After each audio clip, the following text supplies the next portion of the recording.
If you want to be invited into 7,000 local homes each week, this morning's guest will knock on the door for you. Who is he? You'll meet him coming up next on Carolina People.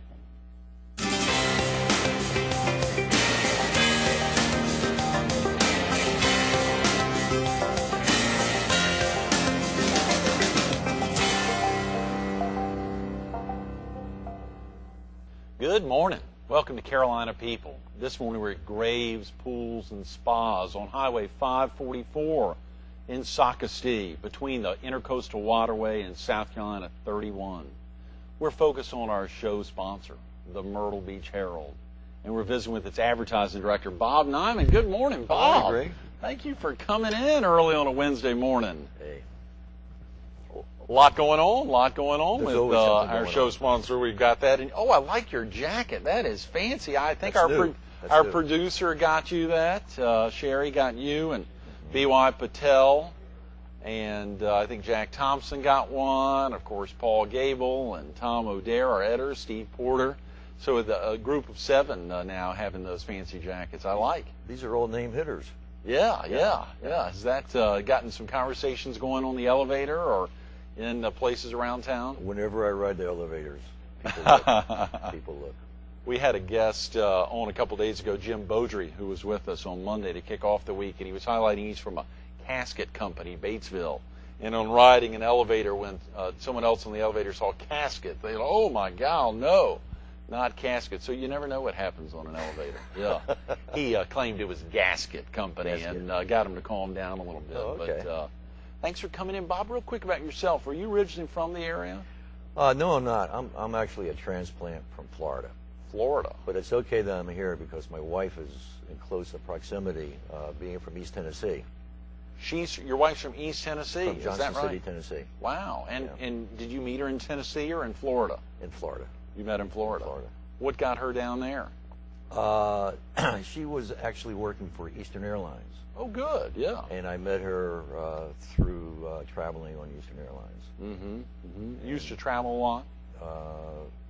Very, very, very frequent. Very frequent.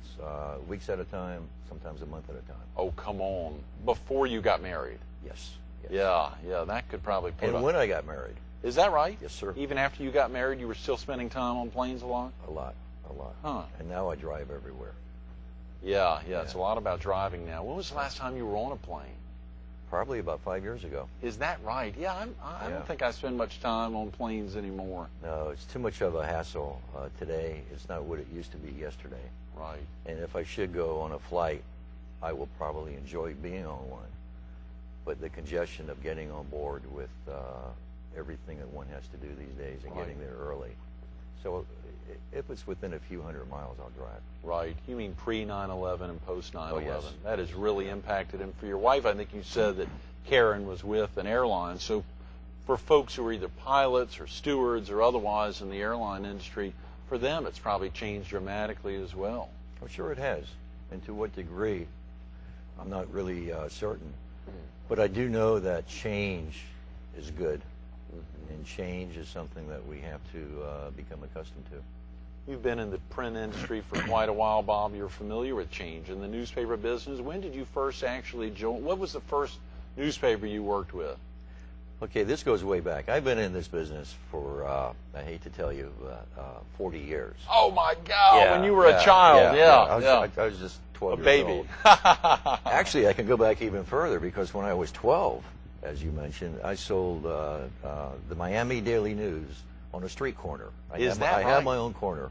You had your own corner own for corner. the Miami. Is it the Herald now? It was The Miami Herald was was separated from the Miami Herald, and the Miami Herald, I believe, purchased the Miami News.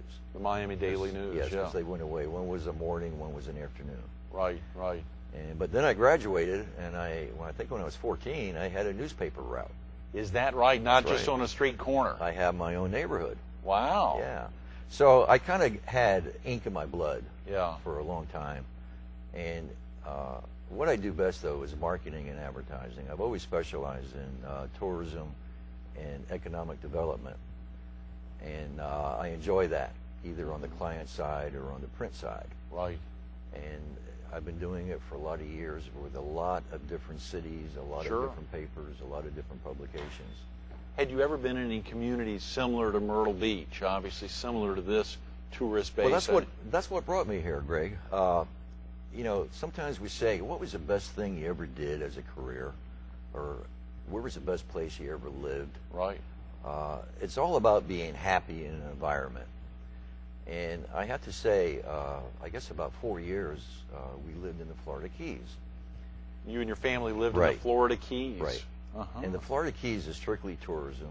It's there's economic development, but very limited because there's no available land. You have to knock something down in order to grow. Right. But the Florida Keys was very interesting. In fact, when Webster wrote his dictionary, he left out a marvelous word to describe the Florida Keys. It's kind of relaxed. It's relaxed in a fast pace. People are different because you're dealing with a tourist like all the time. All tourists. All the time. All the time. Yeah.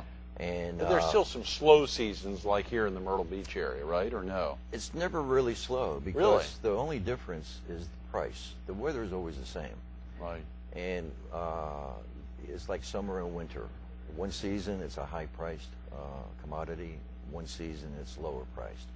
So you get a transition of different people traveling to the Keys at different times. Uh-huh. But I really enjoyed it because it was marvelous. It was really great. It wasn't totally a fast pace, Right. but it was sophisticated in a very relaxed way. Right. And previously, coming here, I've been at many other places, Sure. a few places during the years, and this became an opportunity, and it took me a little while to think about it. And when I was thinking about relocating here, I said, where was the best place or the best time or the best picture of what I really want to do from what I have done? Right. Sure.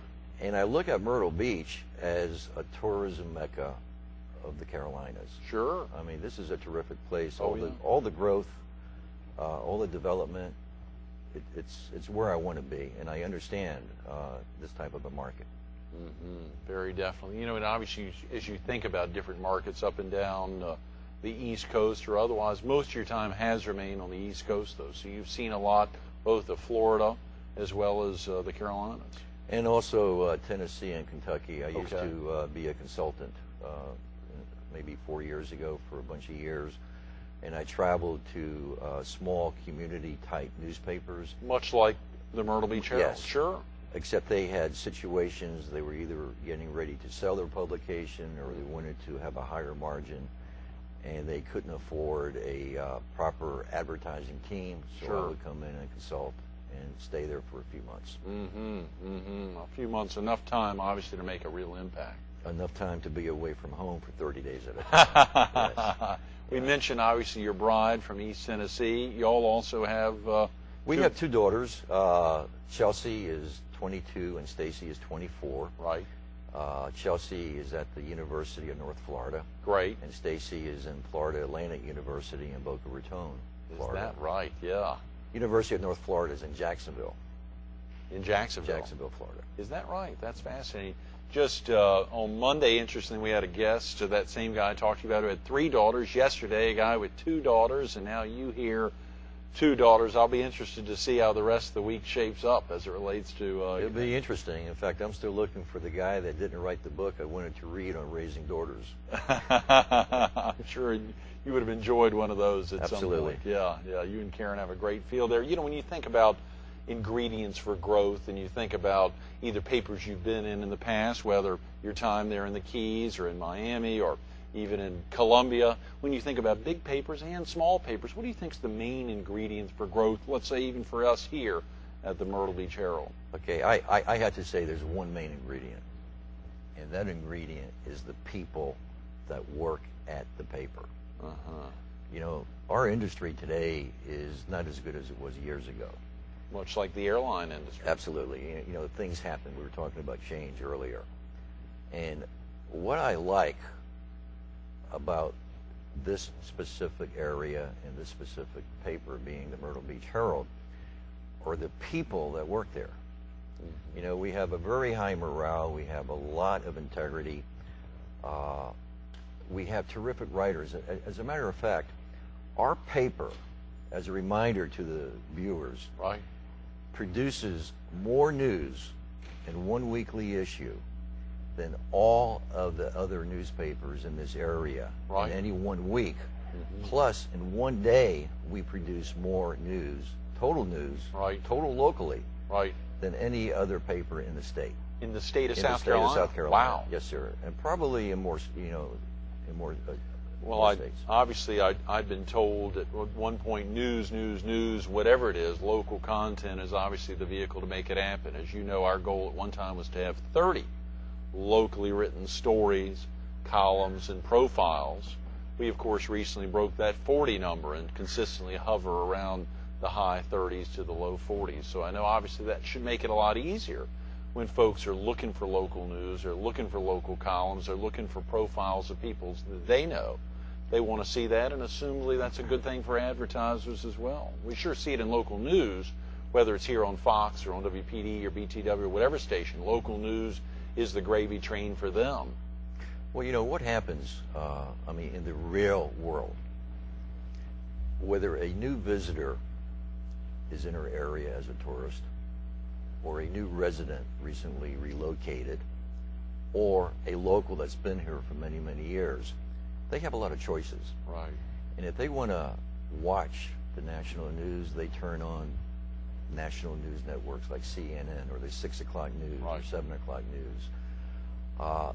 If they want to know what's happening in the community because they live there or they're vacationing here, they need a local newspaper. Now, what separates our local newspaper, it's number one, we're very reader friendly. You know, over here we have a copy of today's paper. Right, of last week's paper. Last week's paper. Right. It's reader friendly. You know, the way it's designed, the way the look, the appeal, is terrific. Sure. It's easy to read. And in our paper, unlike a big metro, like, when's the last time you read a very big metropolitan type paper? It probably had 60 or 70 pages. Right. Did you read every page? No, that's right. Well, because you didn't have the time or the interest. Right. And they have a lot of ads that confuse the reader with the content.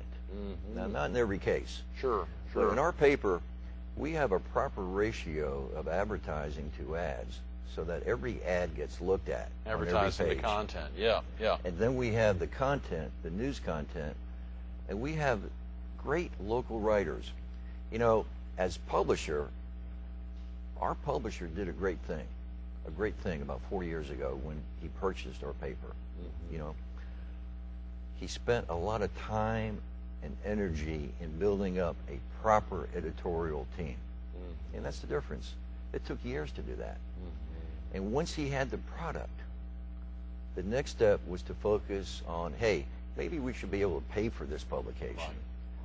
And so then we go into the venue of a proper advertising team.